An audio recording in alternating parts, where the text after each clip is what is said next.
Discouragement can creep in secretly. Discouragement is so bold that it will even hide behind a smile. It will always ride to work with you. And if it doesn't catch a ride going to work, it'll catch a ride on the way back home. Whoever stays down is a loser who fail and get up, fail and get up, fail and get up. That is a winner. That is a winner. Because it takes courage to put yourself out there and try to get a little better. I think those who learn to endure hardship, struggle, challenge, difficulty, pain, failure, that's one side of that. And I just learned to be comfortable being uncomfortable. If you play it safe, you won't have much of a life. Life is risk. Well, let me tell you something. Don't be afraid of failing, because there's nothing wrong with failing. What is not okay is that when you fail, you stay down. I love that I feel bad when I don't do a good job. Guilt is a tool. Guilt is a weapon. Most people hate that about themselves. I love that feeling. I'm like, I didn't do a good job there. Next time I will. So some people, guilt is discouragement. Other people, it's a signal for learning. If you listen at discouragement, it will cause you to make bad decisions. It will cause you to think that life is not worth living. You will wonder if you're ever going to get out of what you're into. It take courage to pursue your dream. Now, it's going to cost you something. Most people are not willing to pay what it costs to go after your dream, because you're going to have to hurt a little bit. And most people don't like being uncomfortable. If you don't want to be uncomfortable, please do not pursue success. Because success is a very uncomfortable feeling.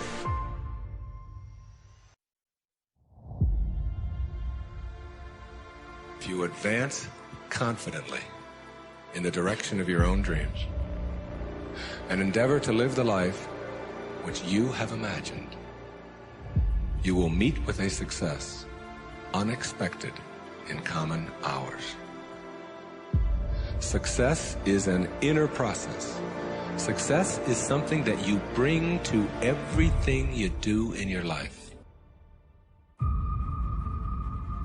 Today, if you ask me, what does it take to be happy, and give it you one word: progress. Progress equals happiness. When you're making progress in your body, even if you're not there yet, you feel good. We got to grow. We got to make progress. It's easy to make progress in the beginning of something. There is a power in mastery. And how many people do you know are really committed to mastery today? Most people dabble in a million things, they master nothing, and they wonder why they're unfulfilled. Because they're running for the sugar, the next thing that feels good, instead of getting past what doesn't feel good and getting to where you own something. Progress is the game, my friend. You gotta grow or you die inside, and you gotta give or you don't feel any meaning in your life. And life isn't always happy, but it can always be meaningful. And if it's meaningful, life is rich. You are a survivor, so I want you to get off this. I want you to cut it off. I want you to go in the mirror, and I want you to make the rest of your life the best of your life. I can, I will, I must. When you realize you will be 10 times more energized, focused, and take positive action in your life, when you first choose to develop yourself as a priority and then get to the stuff of the world. And before you say happiness won't pay my bills, happiness will pay your bills. You must value yourself enough to take the time every single day to work on you, to engage in something that will ensure you are a positive influence on the world. You have not peaked here. There's more in you that you are expressing. Eye has not seen, ear has not heard, nor has entered the heart of mankind what's in store for you if you challenge yourself, if you persist and persevere, if you take ownership for your life. George Bernard Shaw said the people that make it in this life, they look around for the circumstances that they want, and if they can't find them, they create them. Create what you want. The reason you're here is because there's something in you that says, I can do more. This just can't be it. There's something in you. There's a calling on your life.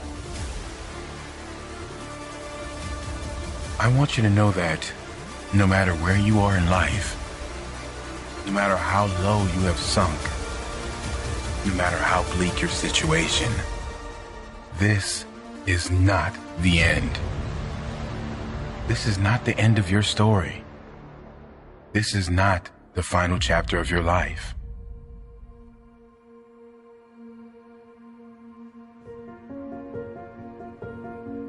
The human spirit doesn't care what's happened to your family. The human spirit doesn't care about the past. You may have been molested, or your family may have been broke, or you may have been betrayed, or you may have a divorce. Your human spirit doesn't care about any of that. Your human spirit simply says, what's our command for tomorrow? What do you want to create? It's not keeping score. Your brain is keeping score, because your brain is designed to keep you safe. Your soul, your intuition, your human spirit is designed to make you soar. And when you get to the edge of that stage, your brain will always tell you to step back. It's always going to tell you to step back, because you can fall. Always. It's going to tell you to step back, because before you fell, the last time you did this, you saw someone else fail. You could hurt. You could be off work. It's going to tell you. It's designed to keep you safe. So you have to be willing to play between your brain and your soul. And on some days, you got to just listen to your soul. And you got to say, I'm going to leap. I'm going to get to the edge. Most people are at the edge, and you're standing at the edge, and you're watching everyone else fly. You know, watching people's lives on Facebook. You're at the edge, watching someone else live, wondering what it's going to be like when you jump without ever jumping. And I'm just here to tell you, jump.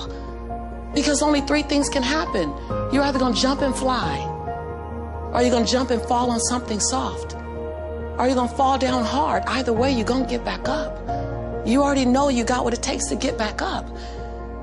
Your greatest fear is not that you will fall.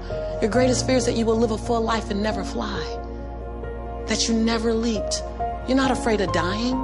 You're afraid of dying before the world sees who you really are, before they really get your fingerprint, before they really feel your breath, before they really get your contribution, before they really feel you. That's what you don't want to happen. You don't want to leave this place without us knowing you were here. All I'm doing is giving my dream a chance. And I'm not extraordinary. You don't get off the hook. You don't get to be let off the hook. I'm an ordinary woman who chooses every day to make one more extraordinary decision.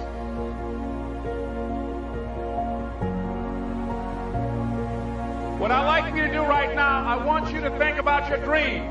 Think about your dream right now and envision it. I don't know what that dream is that you have. I don't care how far-fetched it might appear to be. I don't care how disappointing it might have been as you've been working toward that dream. But here's what I know. That dream that you're holding in your mind, that it's possible. See, sometimes we can't say, I can do that. But what we can say, that it's possible that I can have my dream as we run toward it, as we work on it day in and day out. And most people don't work on their dreams. Why? They stop growing, they stop working on themselves, they stop stretching, they stop pushing themselves. These are not risk takers. Most people have done all that they're ever going to do. They raise a family, they earn a living, and then they die. But people who are running toward their dreams, life has a special kind of meaning.